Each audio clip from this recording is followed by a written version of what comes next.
నిజామాబాద్ జిల్లాలో ఎడతెరిపి లేకుండా కురుస్తున్న భారీ వర్షాలకు ప్రజలు అతలాకుతలమవుతున్నారు. 3 రోజులుగా కురుస్తున్న వర్షాలకు లోతట్టు ప్రాంతాలు జలమయమయ్యాయి. మంజీరా నదిలోకి భారీగా వరద నీరు వచ్చి చేరడంతో పలు ప్రాంతాల్లో పంటలు నీట మునిగిపోయాయి. ప్రజలకు అప్రమత్తంగా ఉండాలని అధికారులు హెచ్చరికలు జారీ చేశారు.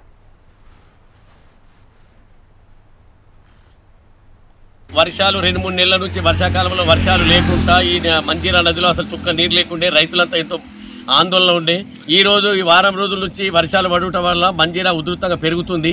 కావున దీని మూలంగా ఇక్కడ అధికారులకు ఒక సూచన, ఎందుకంటే మద్దర్న, కాజాపూర్, హూన్సా, అక్కడ కొప్పారగా, హంగర్గా ఇవన్నీ లోతట్టు ప్రాంతాలు, బోధన్ మండలి ఉమ్మడి వాళ్ళు. అందుకనే వాళ్ళందరికీ హెచ్చరికలు చేయాలని అధికారులను కోరుకుంటున్నాం. మళ్ళీ అదొకటి, రైతులు కూడా వాగు దాటేటప్పుడు ఈ పంట పొలాలకు పోయేటప్పుడు ఆలోచించి పోవాలని మా విజ్ఞప్తి రైతుల పరంగా.